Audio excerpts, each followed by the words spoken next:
اللہ نے 3 مدارج بیان کیے ہیں قرآن مجید میں انسان کے. پہلے اللہ نے حکم دیا کہ اے لوگو جنہوں نے گناہ کر کر کے اللہ کی نافرمانی کر کر کے اپنے اوپر زیادتی کی ہے، ابھی بھی وقت ہے توبہ کر کے اس اللہ کی طرف آ جاؤ. قل یا عبادی الذین اسرفوا علی انفسہم، میں نبی ان سے کہہ دیجئے کہ اے میرے بندو جنہوں نے اپنے اوپر زیادتی کر لی. ہمارے ہاں زیادتی کہتے ہیں کہ دنیا برباد کر لی، پڑھے نہیں، کوئی جاب نہیں کی، کوئی بزنس نہیں کیا، اس کو ہم کہتے ہیں بندے نے اپنا فیوچر تباہ کر دیا. اللہ کی نظر میں زیادتی یہ ہے کہ اللہ نے جن کاموں کا حکم دیا تھا آپ نے وہ کام نہیں کیے.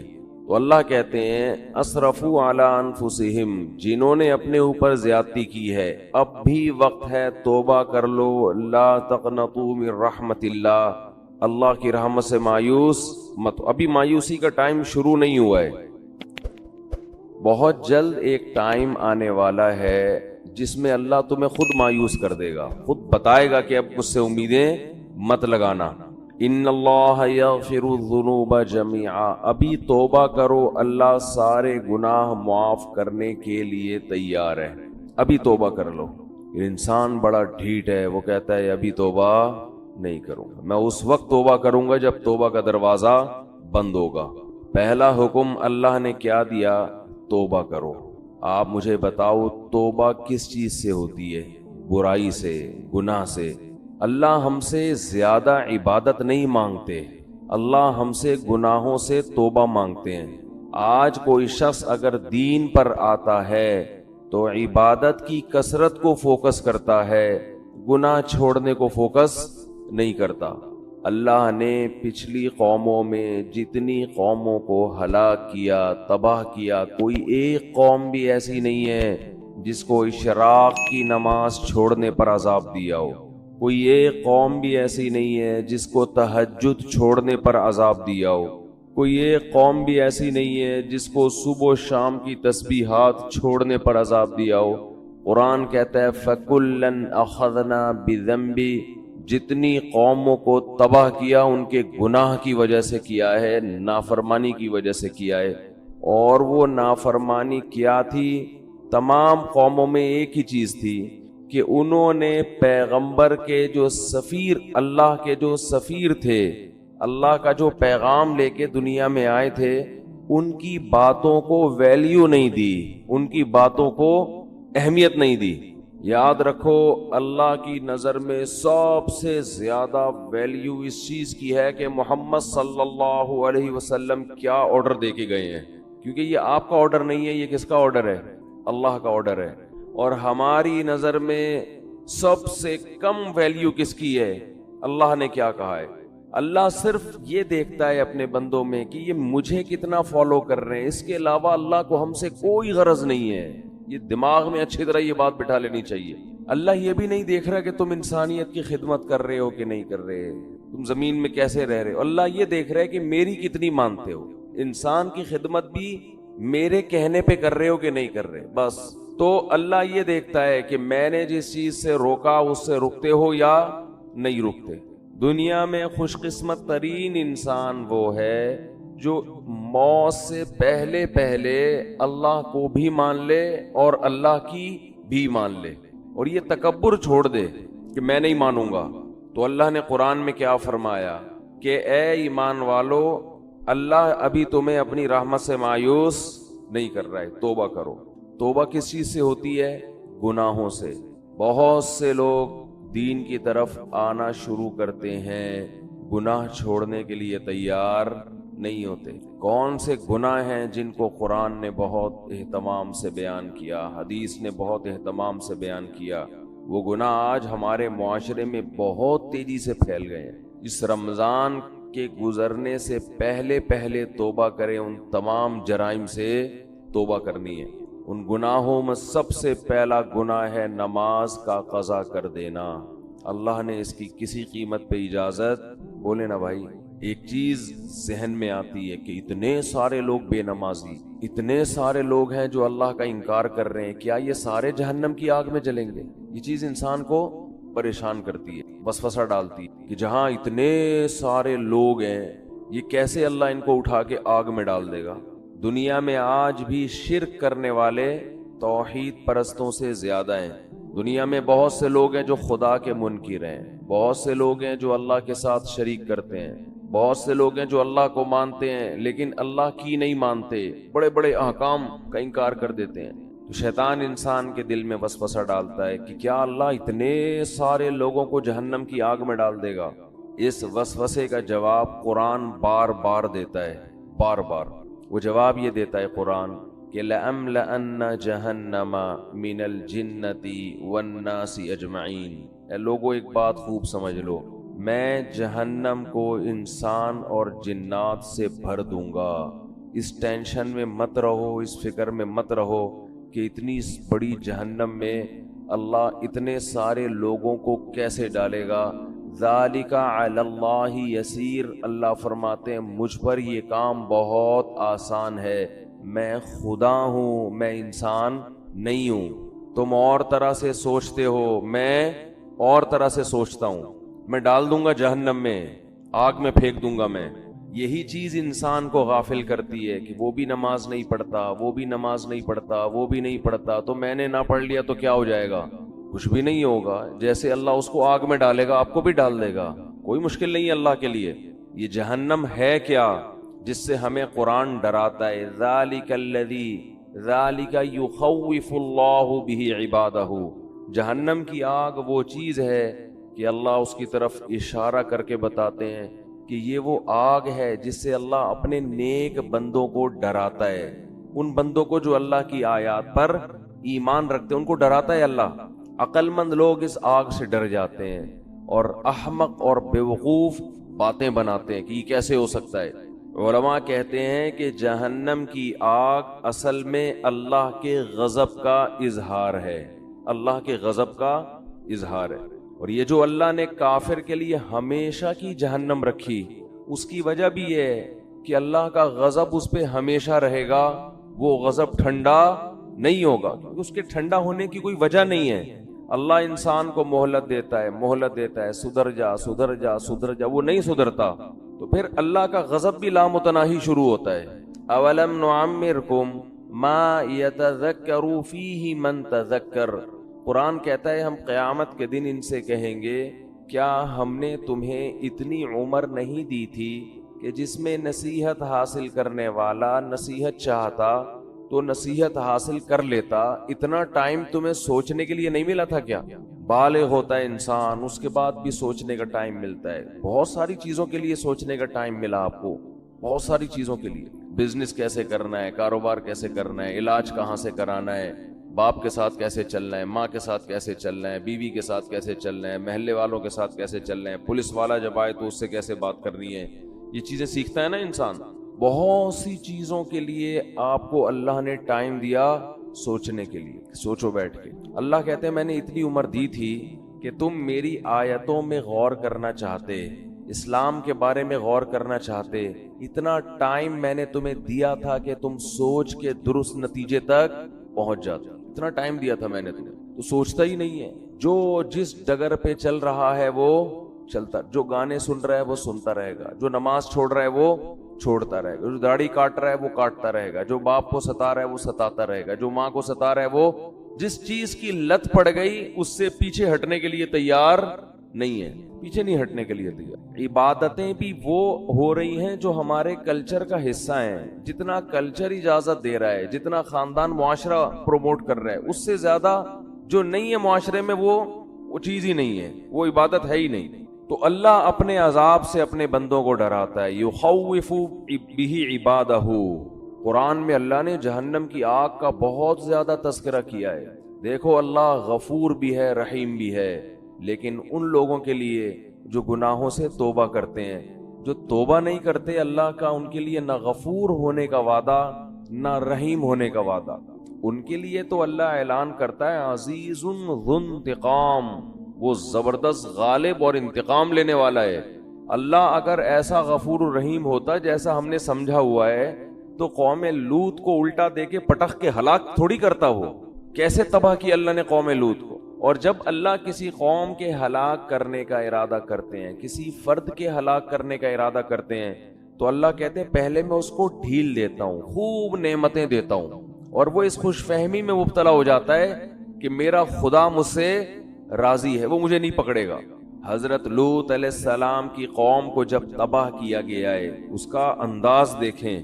قرآن کہہ رہا ہے ہم نے خوبصورت نوجوانوں کو لوط علیہ السلام کے پاس بھیجا، فرشتوں کو انسانی شکل میں۔ قوم میں لڑکوں سے بدفعلی کی عادت تھی۔ وَجَاءَ أَهْلُ الْمَدِينَةِ يَسْتَبْشِرُونَ، سارے شہر والے خوشی میں دوڑتے ہوئے آئے۔ گناہ ان کے لیے آسان کر دیا گیا، ایسا لگا کہ ان کو کہ ہمارے لیے گناہ کرنا آسان ہے۔ لوط علیہ السلام ان سے کہہ رہے ہیں ہؤلاء ضیفی، یہ میرے مہمان ہیں، میری عزت کا خیال کرو۔ قوم جواب میں کہہ رہی ہے اولم ننہک عن العالمین، ہم نے آپ کو منع کیا تھا کسی اننون پرسن کو آپ گھر میں داخل ہونے نہ دیں۔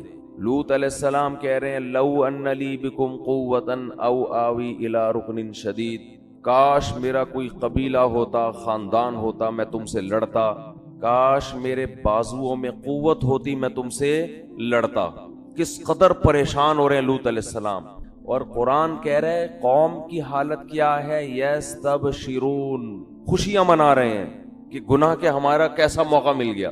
آج بھی بے حیائی بہت تیزی کے ساتھ پھیل رہی، اور انسان اس پہ خوش ہے کہ گناہ کرنا میرے لیے مشکل کے بجائے آسان ہو رہا ہے۔ غریب آدمی کی بھی دسترس میں گناہ کرنا، یہ خوش قسمتی کی بات نہیں ہے میرے بھائی، یہ بہت بڑے اللہ کے عذاب کی بات ہے کہ اللہ گناہ کو ہمارے لیے آسان کر رہا ہے۔ تو قرآن کہتا ہے کہ جب لوط علیہ السلام بہت زیادہ پریشان ہوئے تو ان فرشتوں نے لوط علیہ السلام سے کہا یا لوط انا رسول ربک، ہم انسان نہیں ہیں، ہم اللہ کی طرف سے بھیجے ہوئے فرشتے ہیں، لن یصلوا الیک، آپ کی طرف نہیں آئیں گے، آپ اپنی قوم کو لے کے راتوں رات نکل جائیں۔ پھر اللہ کیا فرماتے ہیں فجعلنا عالیہا سافلہا، ہم نے اس بستی کے اوپر کے حصے کو پلٹ کے نیچے کر دیا۔ یہ بھی اللہ ہے جس کو ہم کہتے ہیں غفور بھی ہے، رحیم بھی ہے، بندوں پر مہربان یہ بھی ہے، لیکن اس اللہ نے بستیوں کو بھی الٹا ہے۔ وہی اللہ جس کو ہم رحمان اور رحیم کہتے ہیں صبح و شام، جس کو ہم غفور الرحیم کہتے ہیں، جس کو ہم اپنے بندوں پہ بڑا مہربان کہتے ہیں، اسی اللہ نے فرعون کو جب ایک پانی میں غوطہ دیا ہے اور فرعون نے جواب میں کہا آمنت انہ لا الہ الا الذی آمنت بہ بنو اسرائیل، میں اس اللہ پہ ایمان لایا جس پر بنی اسرائیل ایمان لائی، تو اللہ کو اس پہ ترس نہیں آیا۔ وہی اللہ جس کو ہم کہتے ہیں غفور ہے، اپنے بندوں پر مہربان ہے، بہت رحمان ہے، بہت بندوں پر شفیق ہے، ماں سے 70 گنا زیادہ محبت کرنے والا، اس اللہ کو اپنی مخلوق فرعون پر اس موقع پہ ترس بولو بھائی نہیں آیا۔ وہ چیخ رہا ہے میں توبہ کرنے کے لیے تیار ہوں، اللہ نے کہا نہیں، آنا اب نہیں بخشوں گا، اور آئندہ اس سے بڑا عذاب آئے گا۔ اب تو یہ سمجھ رہا ہے کہ تو پانی میں ڈوب رہا ہے، یہ تو عذاب کی پہلی سیڑھی ہے۔ اس پانی کے اندر تو داخل ہوگا، تیرا سانس گھٹے گا، تیرا دم گھٹے گا، اس سے تیری موت واقع ہوگی، اور پھر اس کے بعد کیا ہوگا النار یعرضون علیہا غدوا وعشیا، ایسی آگ میں تجھے داخل کروں گا، صبح بھی جلایا جائے گا اور شام کو بھی، اور یہ قیامت تک عذاب ہوگا۔ جب میدان حشر میں حساب کے لیے کھڑا ہوگا تو اگلا اسٹیپ اس سے بھی زیادہ سخت ہوگا۔ وَيَوْمَ تَقُومُ السَّاعَةُ، جس دن قیامت قائم ہوگی، أَدْخِلُوا آلَ فِرْعَوْنَ أَشَدَّ الْعَذَابِ، اللہ کہے گا کہ اس فرعون کو اس سے بھی زیادہ سخت عذاب میں داخل کر دو۔ یہ وہی اللہ ہے جو بڑا رحمان ہے، بڑا رحیم ہے، اپنے بندوں پر بڑا مہربان ہے۔ یہ وہی اللہ ہے جو موسیٰ کو فرعون کے پاس بھیجتے ہوئے کہہ رہا ہے قولا لہ قولا لینا، اے موسیٰ فرعون سے نرم لہجے میں بات کرنا، سخت لہجے میں بات نہیں کرنا۔ حالانکہ فرعون ہزاروں بچوں کو ذبح کر چکا تھا، ان کی چیخ و پکار بھی اللہ کے سامنے، ان کی ماؤں کا رونا بھی اللہ کے سامنے، کیسے ماؤں کی گود سے لے کے بچوں کو چھریوں سے کاٹتا ہوگا۔ آپ تھوڑی دیر کے لیے اپنے بچوں کو سامنے رکھ کے تصور کر لیا کرو، کیا ماؤں کی بد دعائیں اس فرعون پہ لگتی ہوں گی۔ مگر ایک طرف اللہ ایسا رحمان ہے، کہ موسیٰ سے کہہ رہا ہے اتنے ظالم کے ساتھ بھی جب آپ نے دعوت دینی ہے سخت لہجے میں بات نہیں کرنا, ایسا نہ ہو وہ بدک جائے آپ کی دعوت سن کے. نرم لہجے میں بات کرنا, لعلہ یتذکر, شاید توبہ کی توفیق مل جائے, شاید کوئی سیدھے راستے پہ آ جائے. یہ اللہ کی رحمت کا پہلو ہے کہ اس سے زیادہ رحمت کسی کی ہو نہیں سکتی. اتنے بڑے ظالم, اور مشرک نہیں تھا, مشرک تو دوسروں کو خدا کے ساتھ شریک کرتا ہے. فرعون کا جرم اتنا بڑا کہ وہ کہتا تھا انا ربکم الاعلی, میں ہوں سب سے بڑا رب, اس کائنات کا خدا میں ہوں, اور میں سب سے بڑا رب ہوں, باقی سارے مجھ سے چھوٹے ہیں.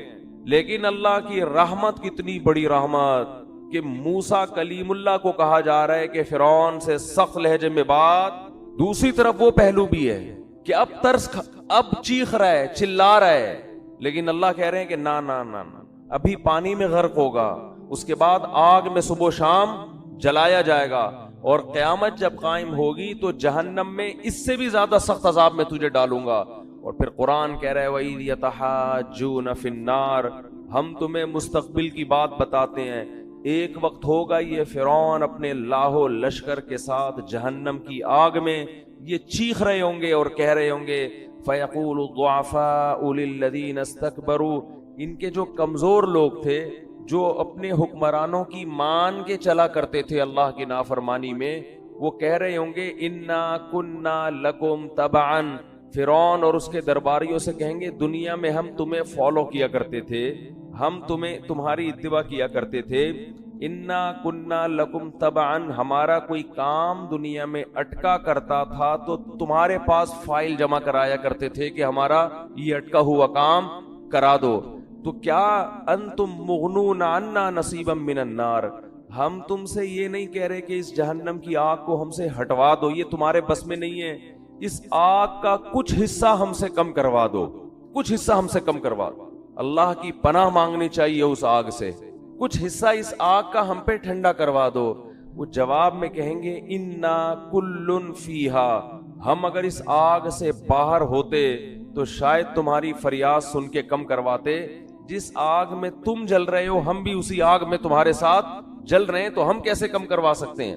یہ بھی اللہ ہے جس کو ہم صبح و شام رحمان اور بولو بھائی رحیم کہتے ہیں. آج اللہ کا خوف ختم, ہر گناہ کیا جا رہا ہے اللہ غفور رحیم, گانے سنے جا رہے ہیں اللہ بخشنے والا ہے, زنا کیا جا رہا ہے اللہ بخشنے والا ہے, انٹرنیٹ پر فحش بیہودہ فلمیں صبح شام دیکھی جا رہی ہے اللہ بڑا غفور رحیم ہے, وہ بخشنے پر آئے گا تو ایسے ہی بخش دے گا. اس نے کب کہا ہے کہ میں ایسے ہی بخش دوں گا بھائی؟ کون سی آیت میں لکھا ہوا ہے, کون سی حدیث میں ہے؟ باپ کے ساتھ اونچی آواز سے بات ہوتی ہے اور اولاد اس خوش فہمی میں ہوتی ہے کہ اللہ بولو بخش دے گا. جس باپ اور ماں کا یہ احترام بتایا گیا کہ اگر نماز پڑھ رہے ہو تو ان کی پکار پہ نماز توڑ کے جواب دو, اس باپ اور ماں کو گھر میں ستایا جاتا. باپ جب تک جوان ہو تو اس کو اولاد نچوڑتی ہے, جب بوڑھا ہو گیا اب کسی کام کا نہیں ہے اس کو ستاتے ہیں بڑھاپے میں. بہت ہو رہا ہے گھروں کے اندر. شوہر جب تک کام کا ہو عورت اس کو نچوڑتی ہے, جب بڈھا ہو گیا تو بیٹوں کے ساتھ مل کے اس کو ستاتی ہے. بہت ہو رہا ہے گھروں میں, بہت دیکھا ہے ہم نے گھروں میں.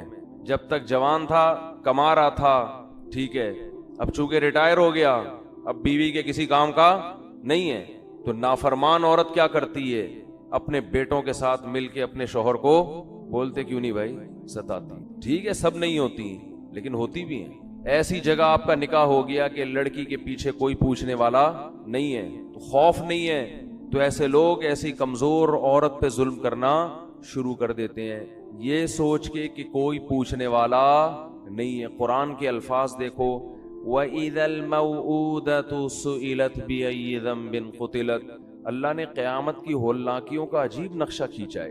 اِذَا الشَّمْسُ كُوِّرَتْ, انداز دیکھیں قرآن کا, بات کیا چل رہی ہے, قرآن ایک دم کیا ٹاپک لے آتا ہے. اِذَا الشَّمْسُ كُوِّرَتْ, ایک دن آئے گا یہ سورج بے نور ہو جائے گا. اِذَا الشَّمْسُ كُوِّرَتْ وَإِذَا النُّجُومُ انْكَدَرَتْ, ستارے بے نور ہو جائیں گے. وَإِذَا الْجِبَالُ سُيِّرَتْ, پہاڑ اپنی جگہ سے ہٹ جائیں گے. وَإِذَا الْجِبَالُ سُيِّرَتْ, اذا الشمس كورت واذا النجوم انكدرت واذا الجبال سيرت واذا العشار عطلت واذا الوحوش حشرت واذا البحار سجرت. قرآن ہولناکیہ بیان کر رہا ہے, سمندروں میں آگ لگ جائے گی, پہاڑوں کو اپنی جگہ سے ہٹا دی, جو کچھ تمہیں نظر آ رہا ہے یہ سارا الٹا ہو جائے گا, یہ سارا نظام.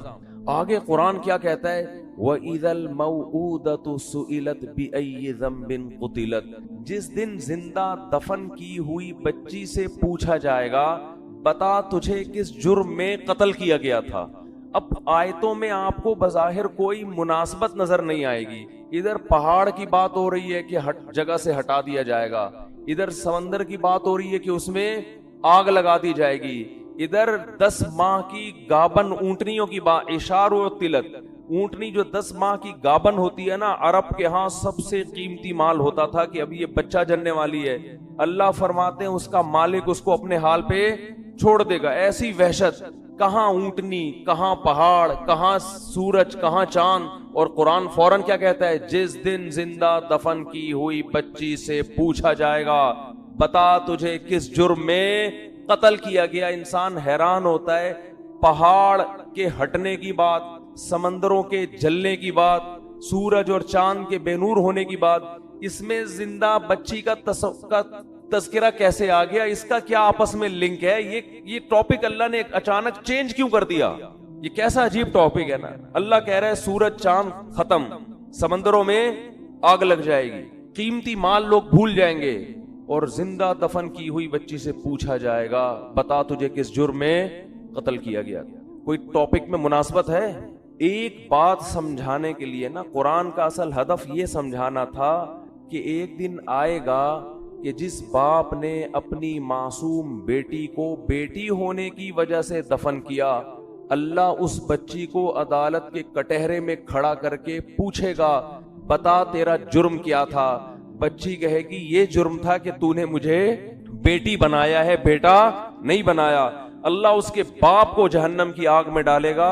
تو قرآن یہ بتا رہا ہے کہ جیسے سورج کبھی بے نور نہیں ہوتا لیکن بے نور ہو جائے گا. بڑے بڑے پہاڑ, دنیا میں ہر چیز اپنی جگہ سے ہلتی ہے سوائے پہاڑوں کے, وہ لاکھوں ہزاروں سال سے ایک ہی جگہ قائم رہتے ہیں. دنیا میں ہر چیز میں آگ لگتی ہے مگر پانی میں آگ نہیں لگتی. تو اللہ یہ سمجھا رہے ہیں کہ دنیا میں ہر ایک پہ مقدمہ چلتا ہے مگر اس پہ جس کا کوئی پیچھے پوچھنے والا ہو. جو معصوم بچی جس کے لیے اس کا باپ مقدمہ کرتا, اگر وہ باپ ہی اس کو قتل کر کے زمین میں ڈال دے, اس بچی کا پیچھے پوچھنے والا کوئی نہیں ہے. تو جو خدا سورج کو بے نور کرے گا, حالانکہ سورج کبھی بے نور نہیں ہوتا, جو خدا پہاڑوں کو اپنی جگہ سے ہٹا دے گا, حالانکہ پہاڑ اپنی جگہ سے کبھی بھی نہیں ہلتے, جو خدا سمندروں میں آگ لگا دے گا, حالانکہ سمندروں میں آگ نہیں لگتی, وہ خدا ایسا مقدمہ چلائے گا جس کا مقدمہ دنیا میں کبھی کسی نے اس کا تصور نہیں کیا ہوگا. وہ مقدمہ کیا کہ بچی کو کھڑا کر کے کہے گا کہ تیرے لیے کبھی کوئی مقدمہ کرنے والا ہو نہیں سکتا تھا, کیونکہ جو مقدمہ کرتا وہی تیرا قاتل ہے. تو آج جیسے سورج بے نور ہو رہا ہے اور سمندروں میں آگ لگ رہی ہے اور پہاڑ اپنی جگہ سے ہل رہے ہیں, آج یہ بچی کھڑی ہو کر اپنے باپ کے خلاف مقدمہ کرے گی اور میں اس کی پکار کو سنوں گا اور اس مظلوم کا ساتھ دوں گا قیامت کے دن. تو اللہ ان آیتوں میں بتا رہا ہے کہ اللہ کا حساب و کتاب کا نظام کمزور نہیں ہے. دنیا کی عدالت سے, دنیا کے مقدموں سے بچ سکتے ہو.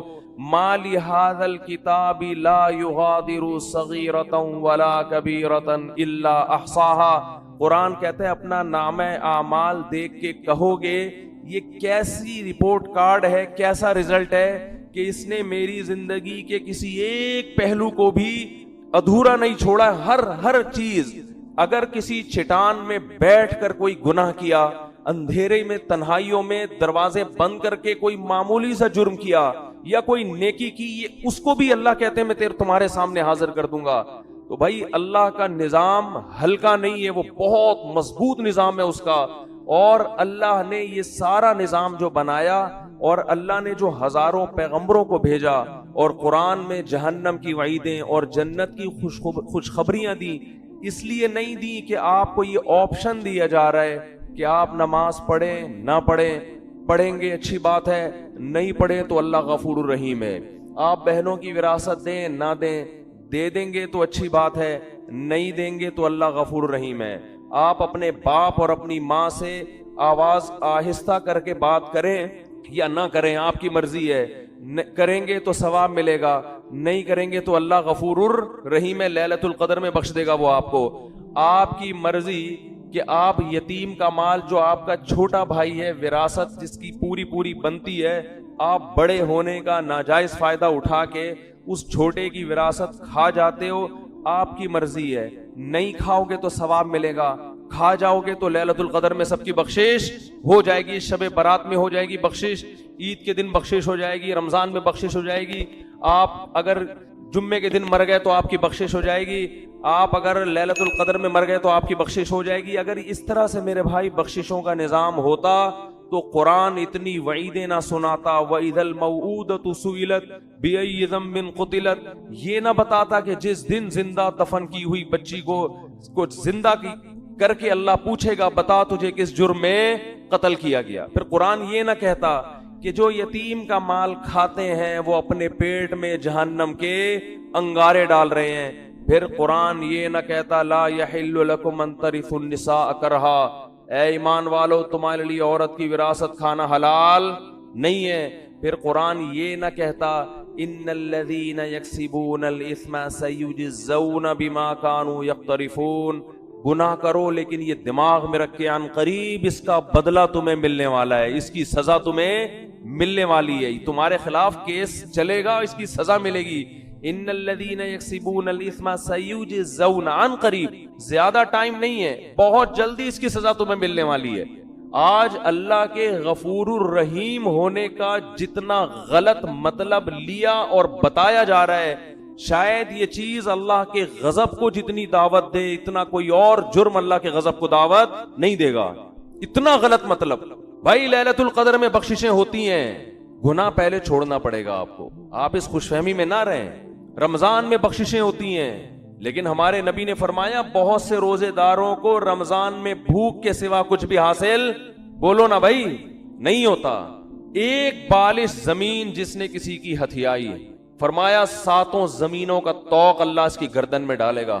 نہ معاملات صحیح ہیں, پیسے دے کے آپ تجربہ کر کے دیکھ لیں, کبھی وقت پہ واپس بولو نا نہیں کرے گا. یہ کیا ہے؟ یہ اس جہنم کی آگ سے غفلت. صحابہ کرام ڈرا کرتے تھے. حدیث میں آتا ہے رسول اللہ صلی اللہ علیہ وسلم نے فرمایا کہ اللہ نے اس آگ کو اس آگ سے زیادہ گرم بنایا ہے.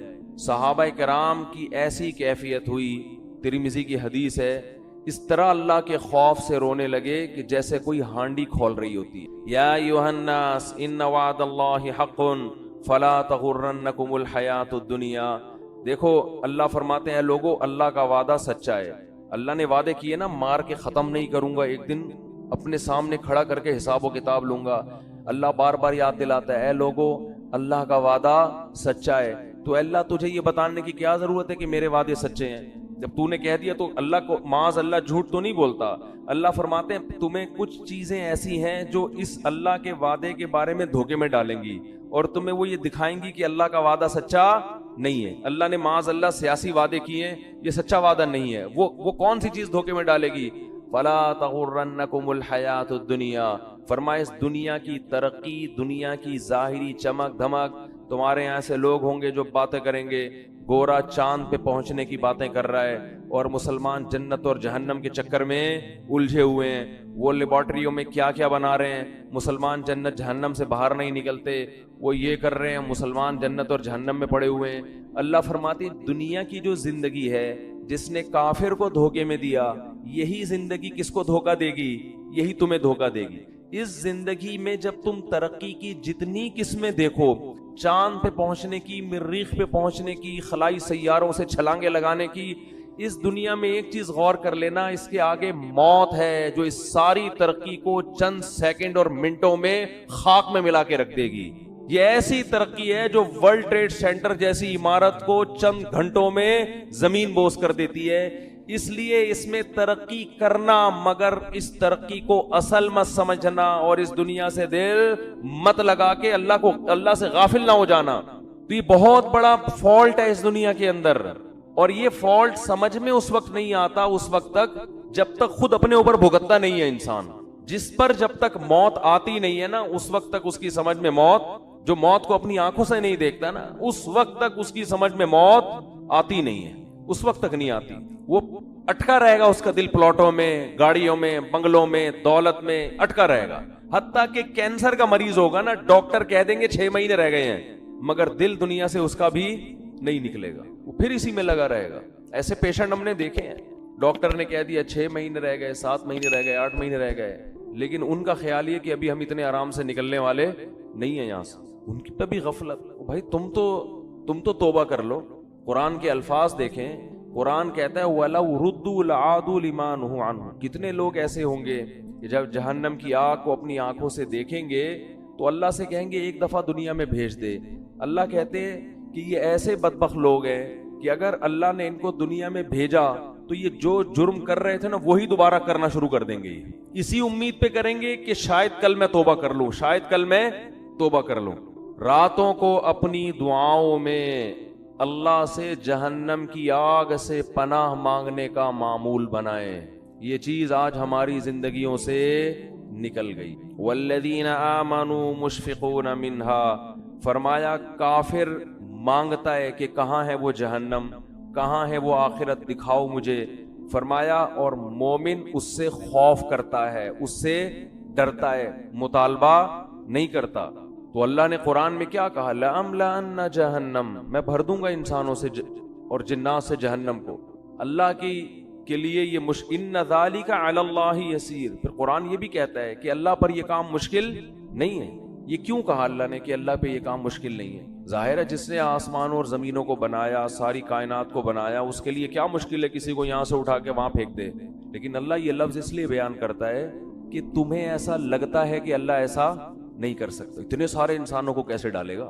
کیا اس کا دل نہیں ہے؟ کیا اس کو رحم نہیں آئے گا؟ اس لیے اللہ نے فرمایا کہ نہیں آئے گا رحم. یہ تم خوش فہمی میں مبتلا ہو کہ مجھے جتنا رحم آنا تھا مجھے آ گیا. یہ رحم ہی تو ہے. کتنی مہلت دیتا ہے وہ، بار بار توبہ کا موقع دیتا ہے.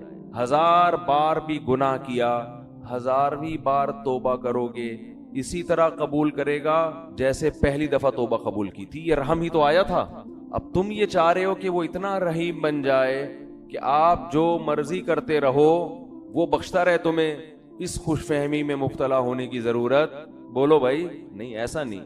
ام نجعل المتقین کالفجار. انداز دیکھیں قرآن کا.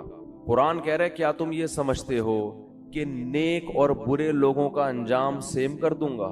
دیکھو یا تو آخرت میں جنت ہے یا جہنم، تیسری کوئی جگہ نہیں ہے. انجام کے اعتبار سے تیسری کوئی جگہ نہیں، یا تو ادھر یا بولے نا بھائی تیسری کوئی جگہ نہیں ہے. تو اللہ فرماتا ہے اگر میں نے سبھی کو بخشنا ہے تو اس کا مطلب جو بیچارے گناہوں سے بچ رہے ہیں وہ بے وقوف ہے. پھر نا یہی مطلب ہوا نا. وہ تو پاگل ہیں، وہ رمضان کے روزے رکھ رہے ہیں، وہ راتوں کو اللہ کے سامنے کھڑے ہو کر پناہیں مانگ رہے ہیں اللہ سے، وہ مالی معاملات میں حرام سے بچتے ہیں، ان کے دل میں میرا خوف ہے، وہ مجھے خوش کرنے کے لیے غریبوں کو کھلاتے ہیں. وہ امن ہوا قانت آناء اللیل. اللہ فرماتے ہیں بھلا وہ آدمی جو رات کو اٹھ کے مجھے پکارتا ہے، ساجدا وقائما، کبھی سجدے میں کبھی قیام میں، یحذر الآخرہ، آخرت سے ڈرتا ہے وہ، ویرجو رحمت ربی، رب سے امیدیں بھی لگا کے بیٹھا ہے اور آخرت سے ڈرتا ہے. یعنی خالی امیدوں پہ نہیں چل رہا، خوف بھی ہے. تو بھلا اس کو، اور جو ساری رات سوتا رہتا ہے، جو ساری رات ڈرامے فلمیں دیکھتا رہتا ہے، جو ساری رات اسنوکر کلب پہ بیٹھا رہتا ہے، جو ساری رات باپ اور ماں کو ستاتا ہے، جو ساری رات گناہوں میں زنا میں وقت گزارتا ہے، تو تم کیا سمجھتے ہو دونوں کو میں ایک جیسا کر دوں گا؟ ہے بھائی دونوں کا انجام اس کو بخش دوں گا، چل بھائی چھوڑ، بس بخشش ہو گئی، کوئی میں بہت غفور ہوں، بہت بڑا ہوں. لیلۃ القدر کو دونوں جاگ لیے تھے تو اب دونوں ایک جیسے ہو گئے. بہت مشکل ہے بات سمجھا، بہت مشکل. لیلۃ القدر میں چونکہ دونوں جاگ لیے تھے اب دونوں کیا ہو گئے ہیں بھائی؟ سیم. تو اللہ کہتے ہیں ام نجعل، بھلا ہم ایسا کریں گے؟ ہمیں تم نے یہ سمجھا ہوا ہے ایسی بے انصافی، ایسی دھاندلی تو دنیا میں کوئی کرپٹ ترین حاکم نہیں کرتا. عدل و انصاف کا بادشاہ ایسا کیسے کر سکتا ہے؟ خوف پیدا کرنے کی ضرورت ہے. جن گناہوں کی طرف ہم جا رہے ہیں اور بغیر کسی بریک کے چلتے چلے جا رہے ہیں، برداشت بالکل ختم. قرآن نیک لوگوں کی صفت بیان کرتا ہے الکاظمین الغیظ، غصے کے کڑوے گھونٹ کو پیتے ہیں. یہ باپ کے سامنے غصہ نہیں، ماں کے سامنے نہیں، اپنے بڑوں کے سامنے نہیں. آج چھوٹوں پہ برداشت کر لیتا ہے، طاقتور ہے، اور بڑے پہ برداشت نہیں کرتا. میں کہتا ہوں جتنی باس کی برداشت کرتے ہو اس کا 10واں حصہ اگر باپ کی برداشت کر لو تو شاید بخشش ہو جائے. وہ باس تمہارا کچھ نہیں لگتا، وہ صرف پیسے دیتا ہے تمہیں، پیسوں کے لیے رکھا ہوا ہے. جس دن تم نے دیکھو سعودی عرب سے 20 سال لوگ جاب کر رہے ہوتے ہیں، جاب لیس ہو کے یہاں نظر آتے ہیں. میں پوچھتا ہوں یار آپ تو 20 سال سے ایک سیٹ کے پاس ملازمت کر رہے تھے، اب کیا ہوا؟ کہتے ہیں یار وہ مجھے گردوں کا کوئی مسئلہ کھڑا ہو گیا تھا، فورن کمپنی نے نکال دیا. کہتا ہوں یار 20 سال آپ نے جس کمپنی سے وفا کی ہے، گردوں کے تھوڑے سے مسئلے پہ اس کمپنی نے آپ کو نکال دیا، تو آپ کو ٹینشن نہیں؟ کہہ رہے ٹینشن کس بات کی بھائی، وہ مجھے ملازمت کے لیے رکھا تھا، اب میں ہارڈ ورکنگ کر نہیں سکتا تو انہوں نے نکال دیا. بالکل صحیح کیا. باس نے مجھے کہا کہ ریزائن دے دیں آپ، میں نے دے دیا ریزائن. جنہوں نے اپنے مفاد کے لیے رکھا ہوا ہے، جہاں آپ کو کوئی بیماری ہوئی فوراً آنکھیں انہوں نے پھیر لی، ان کے ساتھ تو ایسی وفا ہے یار. 20 سال میں کبھی باس سے ایک دفعہ بھی پھڈے کی نوبت، بولو نا، 20 سال میں ایک دفعہ بھی باس سے پھڈے کی نوبت نہیں آئی. اور جو باپ آپ چاہے لنگڑے ہو، لولے ہو، اندھے ہو، کانے ہو، بہرے ہو، فالج زدہ ہو، وہ باپ آپ کو کبھی گھر سے کبھی نہیں نکالے گا گھر سے. اس باپ اگر وہ تیز آواز سے بات کرتا ہے، وہ سختی کرتا ہے تو آپ کا میٹر گھوم جاتا ہے. دنیا کو بے وقوف بنانا آسان، لیکن جس خدا نے پیدا کیا وہ ہماری ان حرکتوں کو نوٹ کر رہا ہے، لکھ رہا ہے. وہ قرآن کہتا ہے ایسا انتظام کر رہا ہوں کہ فرشتے بٹھا دیے، ان کی فائلیں تیار کرو، ایک ایک لفظ لکھو ان کا. جو قریبی رشتہ ہے اس کا حق اتنا زیادہ، لیکن جب سے دنیا میں کفر کی حکومت ہے، جتنا قریبی ہے اس کا رشتہ اتنا ہی کم. آج دنیا میں جانوروں کے حقوق پر بات ہو رہی ہے، ماں باپ کے حقوق پر بات نہیں ہو رہی ہے. ایک فادر ڈے منا لیتے ہیں، اس میں چاکلیٹ موکلیٹ اس کو گفٹ کر دیتے ہیں گورے. ایک مدر ڈے میں کو 2-4 پھول ہار پہنچا دیتے ہیں اس کو. یہ فادر ڈے اور مدر ڈے منانا چھوڑ دیں، یہ ماں باپ کے ساتھ بدترین مذاق ہے، یہ خوب سمجھ لیں. بالکل اس کا بائیکاٹ کریں. یہ جو فادر ڈے اور مدر ڈے، یہ ان لوگوں کا کام ہے جن کا باپ اور ماں سے سال میں ایک پورے سال رشتہ ہوتا ہی نہیں ہے، وہ کبھی کبھار تھوڑا بہت یاد کر لیتے ہیں. تو اللہ کا عذاب بہت سخت ہے. یا ایھا الناس ان وعد اللہ حق، اے لوگو اللہ کا وعدہ سچا ہے. فلا تغرنکم الحیات الدنیا، اللہ فرماتے ہیں کہ یہ دنیا کی زندگی تمہیں دھوکے میں نہ ڈال دے. ولا یغرنکم باللہ الغرور، اور شیطان تمہیں دھوکے میں نہ ڈال دے. شیطان تمہارے برے عمل کو چمک پٹیاں لگا کے تمہارے سامنے مزین کر کے پیش کرے گا، یہ خود بھی برباد ہوگا، تمہیں بھی برباد کرے گا. کتنے وعدے اللہ کر رہا ہے بھائی. اس رمضان کا تھوڑا سا حصہ ہے، آج گناہوں سے توبہ کر لو سچے دل سے. اے اللہ جو نماز کو قضا کرتا ہے، اے اللہ آئندہ زندگی میں کبھی نماز قضا نہیں ہوگی. دیکھو نماز کا معاملہ اتنا ہلکا نہیں ہے جتنا ہم سمجھتے ہیں. ہمارے ہاں نمازی بھی بے نمازی ہیں، بہت افسوس کے ساتھ کہنا پڑتا ہے. جو نماز پڑھتا ہے اس نے نماز کو بالکل اینڈ میں رکھا ہوا ہے، سب سے آخر میں. سارے کاموں سے فارغ ہوگا تو نماز ہو جائے گی. سفر میں نماز قضا کر دیتے ہیں، بیماریوں میں نماز قضا کر دیتے ہیں. ہم نے نمازی لوگ دیکھے ہیں بستر پہ پڑے ہوئے نماز نہیں چھوڑتے، آپریشن تھیٹر میں نماز نہیں چھوڑتے. نمازی عورتیں بچے کی ولادت سے پہلے نماز نہیں چھوڑتی. وہ آپریشن تھیٹر میں ہوں گی، ان کو فکر ہوگی کہ نماز کا وقت کہیں ضائع نہ ہو جائے. اس کو نماز کہتے ہیں، اس کو نمازی کہتے ہیں. ہمارے ایک رشتہ دار انڈیا سے آئے تھے، ان کی عمر میرا خیال ہے 70 سال ہوگی، بہت پرانا واقعہ یہ. ان کے بارے میں ہم نے سنا تھا کہ جب سے بالغ ہوئے ہیں اس وقت سے اب تک ان کی کوئی نماز قضا نہیں ہوئی. 55-60 سال میں کوئی نماز قضا نہیں ہوئی جب سے بالغ ہوئے ہیں. میں حیران تھا ایسے لوگ بھی دنیا میں ہیں. ہم چھوٹے تھے، یہ بات ہے تقریباً 84-85 کی. انہیں کلفٹن گھمانے کے لیے اور ادھر ادھر کراچی کی مختلف جگہیں دکھانے کے لیے لے گئے، تو مجھے اندازہ ہوا واقعی اس بندے کی نماز کبھی قضا نہیں ہوئی ہوگی. بات بات میں بھائی نماز کا ٹائم تو نہیں ہے، بھائی کوئی مسجد ہے قریب میں، بھائی ایسا تو نہیں کہ نماز قضا ہو جائے گی. سارا ہم تفریح میں لگے ہوئے ہیں اور ان کے دماغ میں سارا دن کیا چل رہا ہے، بھائی ایسا نہ ہو ٹائم ہو جائے پانی نہ ملے کہیں. ہم ان کو تسلی دیتے حضرت ایسا نہیں ہے، آپ بے فکر. اس وقت مجھے اندازہ ہوا کہ واقعی ان کے بارے میں جو ہے کہ زندگی میں نماز کبھی قضا نہیں ہوئی، تو واقعی ایسے شخص کے بارے میں یہ کہنا ممکن ہے کہ اس کی نماز کبھی قضا نہیں ہوئی۔ سفر میں اپنی نمازوں کے اسکیجول کو پہلے دیکھا کرو کہ کون سی نماز کہاں ہوگی، کس طرح سے خواتین نمازیں قضا کر دیتی ہیں۔ اللہ نے نماز پڑھنے کا حکم نہیں دیا، حافظو، حفاظت کرو، حفاظت بہت سخت، یہ اللہ کا دین ہے بھائی، اس میں لچک نہیں ہے۔ غسل فرض ہو گیا، اگر سردیوں میں آپ کو غسل کر کے نہانا پڑے گا، نماز پڑھنی پڑے گی۔ سفر میں غسل فرض ہو گیا، وہاں نماز پڑھنی پڑے گی آپ کو۔ دوسری، توبہ کرو بد نظری سے، زنا سے، بدکاری سے، انٹرنیٹ پر بیہودہ اور فحش مواد دیکھنے سے۔ یہ چیز اس کو لوگوں نے گناہ سمجھنا چھوڑ دیا۔ نوح علیہ السلام نے قوم کو کیا سمجھایا؟ یا قوم استغفروا ربکم انہ کان غفارا، اے میری قوم، میں جس خدا کی طرف تمہیں دعوت دے رہا ہوں وہ معاف کرنے والا ہے، گناہ ہو جاتا ہے توبہ کر کے اس کو مناؤ، وہ چھوڑ دے گا، معاف کر دے گا۔ وہ یہ آپشن رکھا ہوا ہے اس نے، وہ تانے نہیں دے گا کہ پھر گناہ کر کے پھر توبہ کر رہا ہے تو اب کس بیس پہ کر رہا ہے، لیکن کرو تو صحیح۔ اگر گناہ نہیں چھوٹ رہا، لت پڑ جاتی ہے، جو لوگ فحش فلمیں دیکھتے ہیں عادت پڑ جاتی ہے ان کو، وہ بھائی عادت پڑ گئی ہے، عادتیں چھوٹتی بھی تو ہیں۔ جس طرح کوئی کام کنٹینیو کرنے سے کام کرنے کی عادت پڑتی ہے، چھوڑنے سے چھوڑنے کی عادت پڑ جاتی ہے۔ ہمت تو کرو، پھر بھی ہوتا ہے تو توبہ تو کرو، ہاتھ پہ ہاتھ رکھ کے بیٹھو تو نہیں۔ جو آدمی فحش فلمیں دیکھتا ہے اور توبہ کرنا چھوڑ دی اس نے، اس کا مطلب وہ جہنم کی آگ میں جانے پر راضی ہو گیا ہے، وہ مطمئن ہو گیا کہ اب بس میں نہیں بچ سکتا۔ بھائی وہ آگ ہم سے برداشت نہیں ہوتی۔ 100 دفعہ یہ گناہ ہوتا ہے، 100 دفعہ اللہ کو مناؤ، اللہ اب نہیں کروں گا، پھر ہو گیا پھر مناؤ، اور اللہ سے یہ کہو کہ اللہ میں عادت سے مجبور ہو کے گناہ کرتا ہوں، مگر میں جہنم کی آگ برداشت نہیں کر سکتا۔ اس وقت تک اس کو مناؤ جب تک وہ معاف نہ کر دے۔ اللہ تیار ہے۔ ایک بزرگ نے کہا کہ ان کے پاس غالباً ڈاکٹر عبدالحی صاحب رحمۃ اللہ علیہ تھے کہ حضرت میں گناہ کرتا ہوں پھر توبہ کرتا ہوں پھر ہو جاتا ہے گناہ، نہ چاہتے ہوئے بھی ہو جاتا ہے، پھر توبہ کرتا ہوں پھر ہو جاتا ہے۔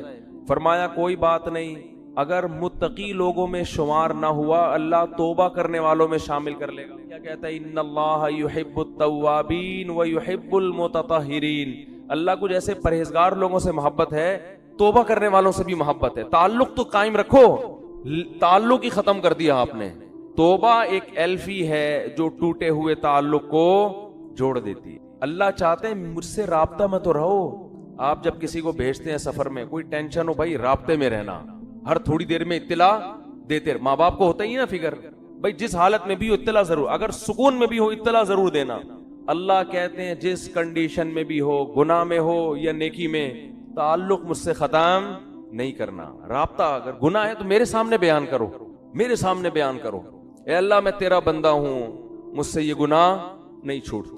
اللہ کو اچھا لگتا ہے یہ کہنا، اے اللہ میں قوم لوط کی طرح اکڑتا نہیں ہوں، کہ لوط علیہ السلام سے کہنے لگے کہ اگر آپ اس گناہ پہ راضی نہیں ہو تو علاقہ چھوڑ کے نکل جاؤ۔ اے اللہ میں ایسا نہیں ہوں، میں فخر نہیں کر رہا اپنے جرم پر، مجھے اس جرم کی عادت پڑ گئی ہے، مجھے اس برائی کی عادت پڑ گئی ہے۔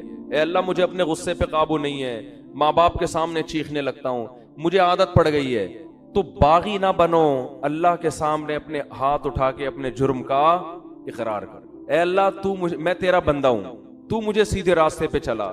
حدیث میں کتنی پیاری دعا آئی، یا حی یا قیوم برحمتک استغیث اصلح لی شانی کلہ ولا تکلنی الی نفسی طرفۃ عین ولا اقل من ذلک۔ اے وہ ذات جو زندہ ہے، ہر چیز کو تھامنے والا ہے، میں تیری رحمت کی بھیک تجھ سے مانگتا ہوں، میری حالت کو درست کر دے، مجھے گناہ چھوڑنے کی توفیق دے دے۔ ولا تکلنی الی نفسی طرفۃ عین، مجھے میرے حوالے نہ کر، اے اللہ مجھے میرے ہاتھوں میں۔ دیکھو چھوٹا بچہ ہوتا ہے نا، جب سفر چل رہا ہوتا ہے، ڈر ہوتا ہے گاڑی کے نیچے نہ آ جائے، گٹر میں نہ گر جائے، یہ نہ ہو جائے وہ نہ ہو جائے، تو ماں باپ کسی کے حوالے بچے کو کرتے ہیں کہ بھئی بچے کو بچے کے حوالے نہیں کیا جائے گا، بچہ کسی بڑے کے ہاتھوں میں ہوگا تو محفوظ۔ تو انسان اللہ کے سامنے جرم کا اعتراف کرے، اے اللہ میں کمزور ہوں، تو مجھے میرے حوالے نہ کر۔ کتنی دیر کے لیے حوالے نہ کر؟ طرفۃ عین، اے اللہ 24 گھنٹے میں ایک پلک جھپکنے کے میں جتنا ٹائم لگتا ہے نا، اتنے ٹائم کے لیے بھی تو مجھے میرے حوالے نہ کر۔ ولا اقل من ذالک، اس سے کم ٹائم کے لیے بھی تو مجھے میرے حوالے نہ کر، کیونکہ اگر تو نے مجھے میرے حوالے سیکنڈ کے کروڑویں حصے کے لیے بھی کر دیا تو مجھے اپنے اوپر اعتماد نہیں ہے، میں اس میں تیری نافرمانی کروں گا، میں اس میں اپنی جان پر ظلم کروں گا، 24 گھنٹے تو مجھ پر گرفت رکھ۔ یہ نبی نے ہمیں دعائیں سکھائی ہیں، یہ گناہگاروں کے لیے دعائیں ہیں جن سے گناہ نہیں چھوٹتے، وہ اللہ سے مانگے کہ اللہ تو مجھے میرے حوالے نہ کر، تعلق تو قائم رکھے میرے بھائی۔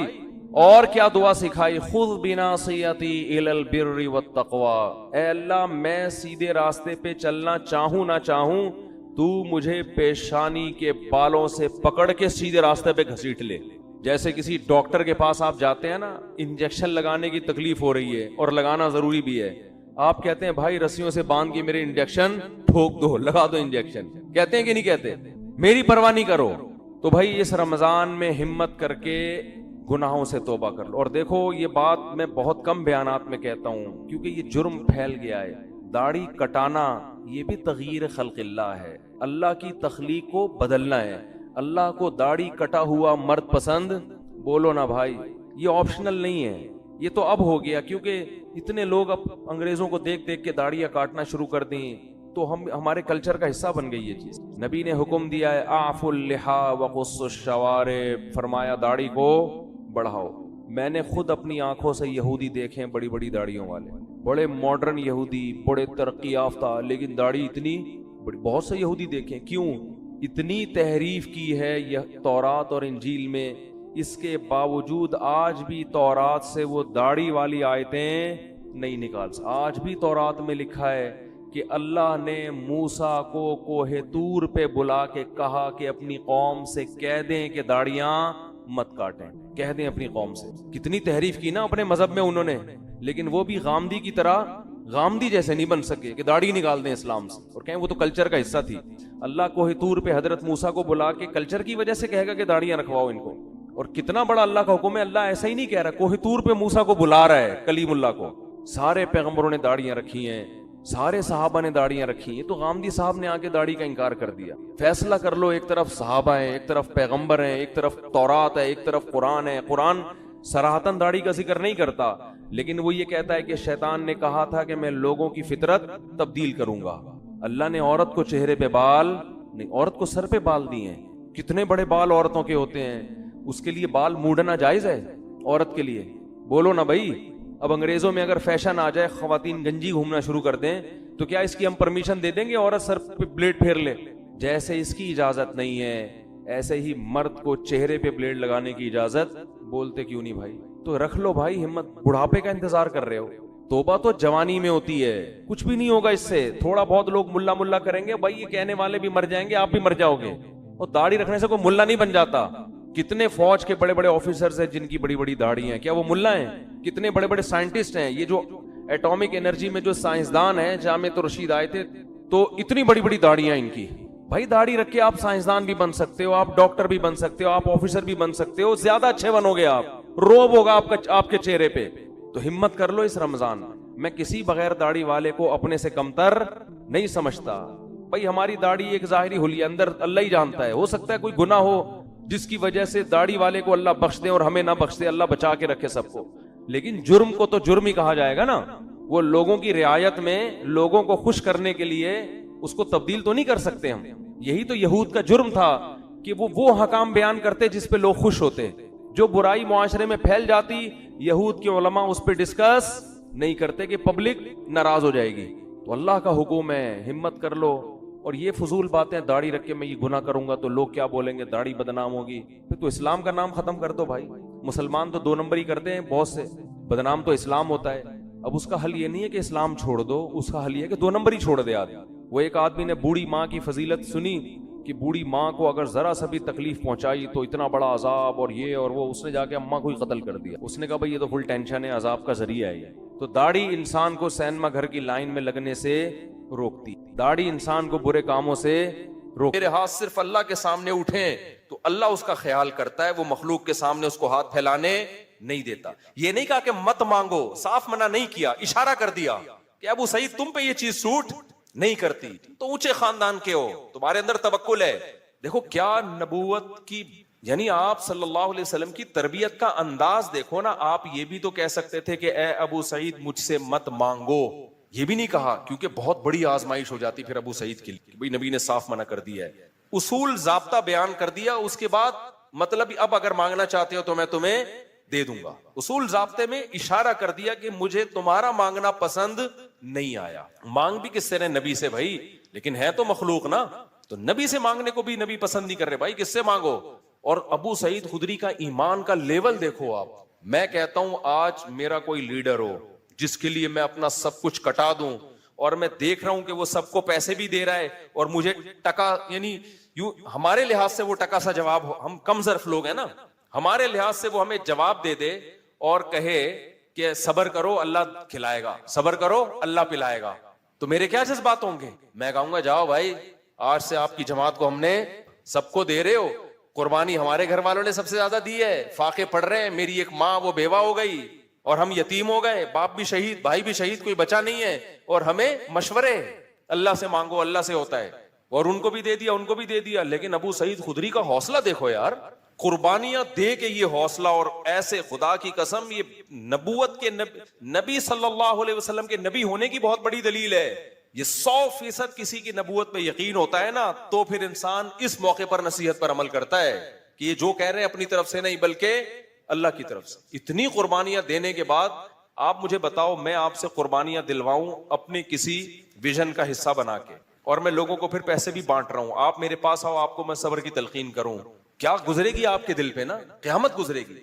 لیکن ابو سعید خدری 10 سال کے تھے غالباً, جب وہ آئے تو نبی نے فرمایا من یستعفف یعفہ اللہ, جو صرف اللہ کے سامنے ہاتھ پھیلانا چاہتا ہے کہ اپنے دامن کو, استعفاف کا مطلب اپنے دامن کو داغدار ہونے سے بچانا. الفاظ بھی دیکھو, پاک دامن کو عفیف کہتے ہیں. پاک دامن کا مطلب کیا بھائی؟ ہاتھ پھیلا لیا تو دامن کیا ہو گیا؟ داغدار. ساری زندگی کے لیے اب ہے, اس دن تو مانگ رہا تھا نا. اتنی بڑی عیب ہے, اتنا بڑا عیب ہے کسی کے سامنے ہاتھ پھیلانا. اور آج ذرا سی بات پہ پلاٹ خریدنا ہے پیسے دے دو, بچے کو میں نے امریکہ بھیجنا ہے, ادھر کھانے کو لوگوں کے روٹیاں نہیں ہے, خدا کے بندو, اور تم ہری ہری سوج رہی ہے بچوں کو امریکہ بھیجنے کے لیے بھیک مانگ رہے ہو لوگوں سے. یار میں بتاتا ہوں واقعہ, ادھر ہی مسجد میں ایک صاحب آئے, بچوں کی اسکول کی فیسیں دینی ہے تو پیسے نہیں ہوتے, آپ زکوٰۃ کے کچھ پیسے دے دیں. میں نے کہا میرے پاس تو نہیں ہے, مطلب آپ کو دینے کے لیے نہیں ہے. کہہ رہے میں کیا کروں پھر؟ تو میں نے کہا نہیں پڑھاؤ اسکول میں نہیں پڑھاؤ. کہہ رہے ہیں بچہ اسکول میں نہیں پڑھے گا تو کیا کرے گا؟ میں نے کہا ٹماٹر بیچے گا. میں نے کہا جو پریکٹیکلی ٹماٹر بیچ رہا ہے میں نے دینا ہے تو میں اس کو دوں نا, کیا خیال ہے بھائی؟ ابھی تیرا تو امکان ہے کہ پتہ نہیں ٹماٹر بیچے گا بھی کہ نہیں بیچے گا, ہو سکتا ہے کل اللہ اسباب کے دروازے کھول دے. میں نے کہا بھائی کوئی بیماری خطرناک آ گئی ہو, مر رہا ہو بندہ, یا خدا نخواستہ کوئی کھانے پینے کے لالے پڑے ہوئے ہوں تو سمجھ میں آتا ہے, ادروائز یہ نہیں آتا. اور اس طرح جب آپ کسی کو دو گے نا, میں نے دنیا میں دیکھا ہے میرے بھائی, جس نے ایک دفعہ مانگ لیا نا اس کو منگتا ہی بنا رہے گا موت. پھر اللہ کی نظر ایسی ہٹتی ہے, اللہ کہتا ہے بس تو اب مانگ, بھکاری بن کے زندگی گزار, اس کے کبھی ضرورتیں پوری نہیں ہوتی. مر جائے گا کفن بھی ادھار لے کے جائے گا, اگلا کہے گا کم بخت نے جو کفن پہننے وسیم کے پیسوں سے ہے, یہ اس کے پیسے بھی ادھار ہیں, ایسا چلے گا وہ. ہاں دوست احباب جن میں آپس میں بے تکلفی ہو, مانگتے ہوئے ذلت محسوس نہیں ہو رہی, ان میں ادھار یہ سب چیزیں بھیک نہیں کہلاتی. یہ چیزیں بھیک بے تکلفی ہوتی ہے نا. جیسے آپ ہوٹل میں گئے, جیب میں پیسے نہیں, ابے یار تو دے دے یار, کل میں دے دوں, یہ چیزیں بھیک میں نہیں آتی ہیں. بھیک کا مطلب ہے آپ کو خود محسوس ہو رہا ہوتا ہے کہ میں کسی کے احسان کے نیچے دب رہا ہوں, احسان کے نیچے دب. ہاں آپ مالدار ہیں, آپ کو پتا ہے ابھی میری سیلری نہیں آئی, اگلے مہینے آ جائے گی, تو اپنے ہی جیسے کسی مالدار سے کہہ دینا یار تھوڑا پیسے دے دوں گا. اپنے دوست جس سے بے تکلفی ہو, وہ تو چلتا ہے سوسائٹی میں. یہاں بھی علماء نے لکھا ہے کہ اگر کسی مالدار کو وقتی طور پہ پیسوں کی ضرورت ہے نا تو غریب سے مانگے. یہ علماء نے تکبر ختم کرنے کا نسخہ لکھا ہے. وہ کس سے مانگے؟ اس کو پتا ہے میں پیسے تو دے دوں گا, میری سیلری آتی ہے ہر مہینے, میرے لیے فار ایگزامپل 50,000 ہے, یہ دینا کوئی مشکل کام نہیں ہے. تو غریب سے مانگنے میں کیا ہوگا؟ اس غریب کی عزت آپ کی نظر میں بڑھ جائے گی. وہ غریب کا دل بھی باغ باغ ہو جائے گا, یار سیٹھ صاحب میرے سے کیا مانگ رہے ہیں, اور وہ غریب دے گا بھی خوشی خوشی, خوشی خوشی، اس کو پتا ہے پیسے کہیں جانے والے ہیں ہی نہیں، اس کے لیے 50,000 اس کے پان گٹکوں کا خرچہ ہے 50,000 تو علماء نے لکھے. ہم نے مدرسوں میں دیکھتے تھے کہ ہمارے مدرسوں میں کچھ مالدار طلبہ تھے بڑے مستغنی، ان کو کبھی ضرورت ہوتی غریب طلبہ سے مانگ رہے ہوتے تھے، تو وہ غریب خوش خوش کے نا اپنی جیب خرچی بچا بچا کے کہہ رہا اچھا یار ہم سے لو، یہ ہمارا کیا بنے گا ریلیشن. تو لیکن غریب کو چاہیے ایسا نہ ہو کوئی بھی سوٹ ٹائی میں آ کے پیسہ مانگے آپ میرے بیان کی وجہ سے اس کو دے دو، کوئی بھروسہ نہیں ہے یہ اپنی ہو یا کسی سے ادھار لی بھی اس نے، پتا ہو کہ واقعی کیا ہے یہ مالدار آدمی، اس کے لیے 40-50,000 1 لاکھ کی کوئی ویلیو ہے نہیں. باپ اور بھائی سے مانگنا، باپ اور بھائی سے مانگنا، بھائی وہ باپ سے بے تکلفی اور بھائی سے اگر بے تکلفی ہے تو پھر ایک جیسے بے تکلفی معاملات، باپ تو باپ ہے نا، وہ تو ساری زندگی مانگتا ہی رہتا ہے انسان، اس سے مانگنے میں کوئی حرج نہیں ہے، لیکن اس کو اتھارٹی دو کہ چاہے تو پیسے دے چاہے تو تھپڑ دے، اس کی مرضی ہے، تو باپ سے مانگنے میں کوئی حرج نہیں. یہ تو بے تک ماں ہے. ہمارے حضرت فرمایا کرتے تھے احسان پتہ ہے کس کا لینا ہے، باپ کا، ماں کا، اپنے کوئی پیر و مرشد ہو، مینٹور ہو آپ کا کوئی جس سے آپ ہدایت لیتے ہو، اور استاذ کا. یہ 4 افراد کے سوا کسی کے احسان کے نیچے. وجہ اس کی ہے کہ ان کو اللہ نے محسن ویسے ہی بنا دیا ہے. ان کے سامنے فنٹر گیری، اچھا ہو گیا آپ نے سوال پوچھ، ان کے سامنے تکبر نہیں کرنا ہے. ابا آپ کو پیسے دے رہے ہیں، لے بیٹا.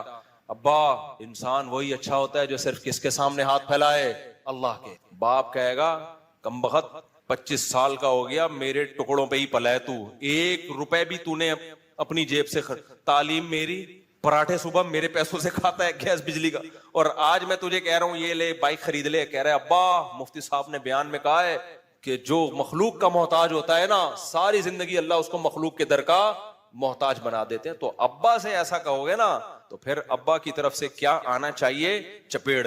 تو باپ ہو گئی ماں، ماں سے تو ہم تو اتنا مانگتے تھے اپنی اماں سے، بھائی ہمارے ابا جب چپیڑ لگاتے تو اماں کے پاس چلے جاتے تھے. تو اماں ابا کا معاملہ اور ہے، لیکن اتنا نہ مانگو کہ وہ ان کو پتلون بیچنی پڑے اپنے بازار میں جا کے، بعض اولاد تنگ کرتی ہے نا.